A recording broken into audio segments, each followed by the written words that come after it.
સુરત એવું શહેર છે જે ક્યારેય કોઈને નિરાશ કરતું નથી, એવું અહીંયાથી શરૂઆત થઈ એવું મને લાગે છે. તો થેન્ક યુ, આપ સૌનો ખૂબ ખૂબ આભાર. આવા વાતાવરણમાં પણ આપ સૌ ટાઈમ કાઢીને આવ્યા છો. સુરતમાં હું વર્ષોથી કાર્યક્રમ કરું છું, પણ નવરાત્રી એક એવો તહેવાર છે કે જે ગરબાની સાથે સાથે માતાજીની આરાધના, માતાજીની ભક્તિ એટલે મારા માટે બહુ સ્પેશિયલ એક તહેવાર છે. અને એક આર્ટિસ્ટ માટે પણ એક બહુ મોટી ઓપોર્ચ્યુનિટી કહેવાય કે એક બહુ જ કહેવાય કે નવરાત્રીનું પરફોર્મન્સ જોઈ અને અમને સિઝનમાં ઘણા બધા લોકો બોલાવતા હોય છે વેડિંગ્સમાં એન્ડ ઓલ. તો લાસ્ટ 2-3 વર્ષથી હું મુંબઈમાં પરફોર્મ કરતી હતી અને આ વર્ષે મને સુરતમાં મારું ગમતું સિટી છે ખાસ, કારણ કે મારું જે મેં હમણાં સવારે એક ઇન્ટરવ્યુમાં કીધું કે જે લહેરી લાલા વાળું સોંગ આવ્યું અમારું, એ લહેરી લાલા શબ્દ જ અમને સુરતી લાલા પરથી મળ્યો હતો. અને સુરતી લાલા પછી ખાલી એટલું રાખીએ તો સુરત પાર્ટીનું સોંગ થઈ જતું હતું. અમે કીધું ગુજરાતીઓ માટે કેમ ન બનાવું, તો એને પછી ગુજરાતી લાલા કરી નાખ્યું. અને સૌથી પહેલા એ સોંગ મેં સુરતમાં પરફોર્મ કર્યું હતું જ્યારે રિલીઝ પણ નહોતું થયું, અને પછી લોકો એટલો બધો પ્રેમ આપ્યો. એટલે Surat is always special for me. અને આ નવરાત્રી એટલે વધારે સ્પેશિયલ છે કે થોડા ટાઈમથી મહિલાઓની સુરક્ષાના મુદ્દાઓ આપણે સૌ જાણીએ છીએ કે આપ સૌ મીડિયા કર્મીઓ વતી જે ઉછાળવામાં આવ્યો છે મુદ્દો, અને ખરેખર એટલો જ ઇમ્પોર્ટન્ટ છે અત્યારના સમય માટે. એટલે એઝ અ વુમેન હું એવું ઈચ્છું કે મારા કાર્યક્રમમાં આવતી દરેક મહિલાઓ સેફ ફીલ કરે અને એ સેફટી સાથે એ લોકો રમી શકે, આનંદને માણી શકે. કારણ કે નવરાત્રી લેટ નાઇટ સુધી ચાલતો તહેવાર છે, ત્યાં દરેકને સેફટીનું એક ઓલું હોય, વુમેન્સને એક હોય કે અમને પ્રોપર વ્યવસ્થા મળશે કે નહીં.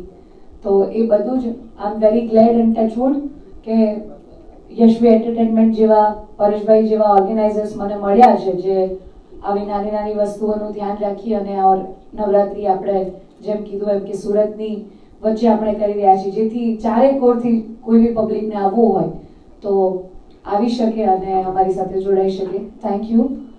હવે મ્યુઝિકલી પણ મુંબઈ છોડીને નથી આવી, મુંબઈ તો દિલમાં જ છે, પણ સ્ટીલ કે મ્યુઝિકલી પણ સુરતને બહુ બધું નવું મળશે. કારણ કે મને એવું લાગે છે કે વર્ષોથી ઘણા બધા લોકો નવરાત્રી કરે છે, પણ કેજલ દવે મારી ટીમ અમે લોકો પહેલી વાર છે, તો અમે પણ એવો ટ્રાય કરીશું કે લોકોને મ્યુઝિકલી બહુ બધું નવું આપીએ.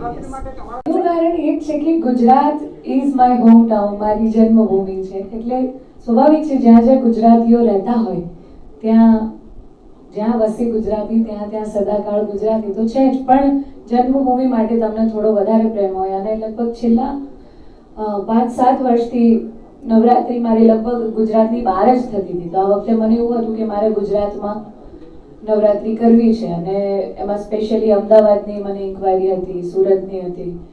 પણ પછી ખાસ જે મને આ વસ્તુ ખેંચી લાવી એમ કે પરેશભાઈ જે છે એમની જ્યારે ફાઉન્ડેશનની મેં વાત સાંભળી, કારણ કે જ્યારે મારી સાથે મીટિંગ કરવા આવ્યા ત્યાં મારો પહેલો ક્વેશ્ચન એ જ હતો કે આ એક એવી ઇવેન્ટ છે જે આમાં ખાસું બધું ઇન્વેસ્ટમેન્ટ લાગતું હોય છે, કારણ કે તમે સરસ એસી ડોમ બનાવો છો, એ પ્રોપર એક ગ્રાઉન્ડ બનશે, એની પર આખા લેયર બનશે, બધું આર્ટિસ્ટના ખર્ચા હોય, સાઉન્ડના ખર્ચા હોય, બરાબર. તો આ કોઈ એવી ઇવેન્ટ નથી કે જેમાંથી કોઈ કમાઈ શકે એવું, બરાબર છે.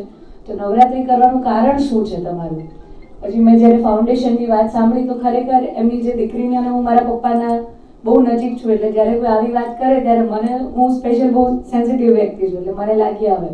જ્યારે એમની દીકરીની વાત એમણે કરી અને કીધું કે મારી દીકરીના નામ પર ફાઉન્ડેશન છે અને બસ મારી દીકરીનું નામ રોશન થાય, she is no more, but એના માટે મારે નવરાત્રી કરવી છે. એટલે મને એવું થયું કે he is the perfect person.